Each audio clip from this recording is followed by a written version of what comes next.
around, we got some news to discuss. So what's been going on in Dragonflight? Actually, not much news today as far as Dragonflight goes, really. Let me lower this. Just a tad. Just a tad.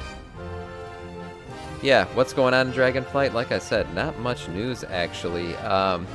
This did get data mined. It's a new images of the moon, as far as we would see them in Azeroth. So a handful of new model textures were discovered on the Dragonflight Alpha, raised more questions than answers, as we've discovered several weapons named Ysera and Elune, along with a couple familiar NPCs, and some brand new textures of the moon hanging over Azeroth skies. So everyone thinks this has to do, you know, with the Night Elf storyline, and you got Ysera and all this shit, and the seed of life that has yet to be planted, and what that means for the new tree of life, and where the Night Elves are gonna live, and all that stuff. That story is gonna be fleshed out in Dragonflight, I think. So we're gonna see a lot of that going on. Coincidentally, Tyrande will be making an appearance in 10.0. And given her obvious connections to Elune, this could be part of the new storyline somewhere involving Azeroth's foremost priestess of the moon. During the events in Shadowlands, Tyrande took on the mantle of the Night Warrior, Elune's warrior aspect mentioned earlier, fueled by hatred and vengeance in her hunt for Sylvanas. Concerned the power would eventually consume her, the way it had all previous champions of the moon goddess, Shandris Feathermoon, the Night Fae Covenant, and the Winter Queen eventually interfered to save Tyrande from its curse, offering her a choice between redemption and continued vengeance.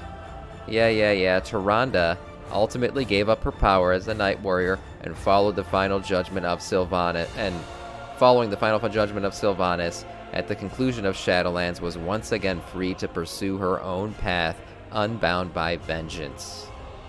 During an epilogue meeting at the Grove of Awakening, the Winter Queen gave Tyrande the Sister's Tear. Yeah, we saw that. It's the seed.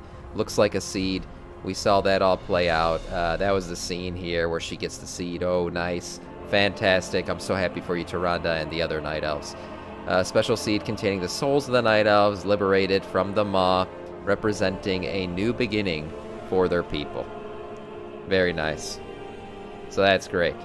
I mean, that story is going to play out. And we've all kind of gathered in our own heads that this is clearly a seed, right? That's going to lead to a new tree. And a new home for the Night Elves. We do know, I'm sure the Night Elves are going to get a new home, as will the Undead. That's something else I'm waiting for. Will the Undead get a new home?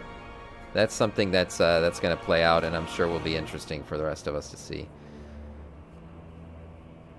Night Elves plant their seed with the moon out and high. Plant that seed, yes. Ysera's Dreamer. So there's some stuff going on. The story leaves off there, but sticking around after the cinematic offers further dialogue revealing Ysera may return to Azeroth if Elune wills it. Though there's, yes, this is one of those stick around and wait and see.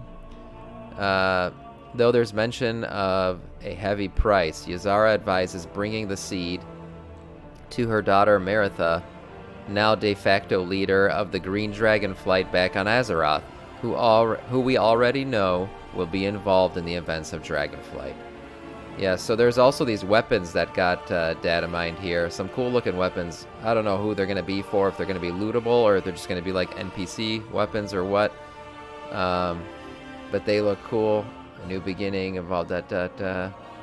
Yeah, the story.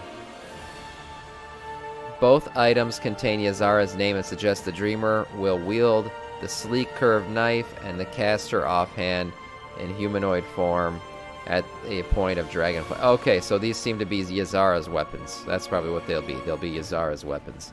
Interesting stuff, and the Night Elf story will continue to play out, I'm sure, in Dragonflight. They fixed the Undercity. Yes, they did. We cleansed the Undercity in a questline. This is true, but if you go down, it's still, like, it's not back yet.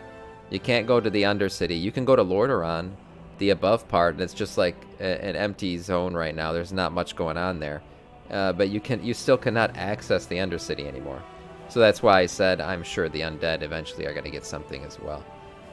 The only other real piece of news here was was male PvP armor models, right, in Dragonflight. So we got male PvP armor sets, and they actually look really cool.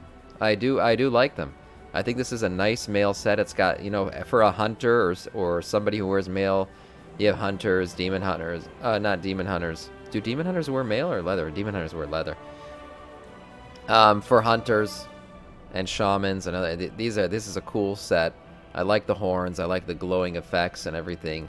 Different tints. I don't know which tint is going to be the tint that you get, but definitely cool. I think it's a nice set. And so far, all the PvP sets I think we've seen have been pretty nice. And I think PvP in general, the rewards look really cool in Dragonflight. We reviewed the weapons yesterday. We reviewed the plate armor sets, the cloth ones, and now we see mail.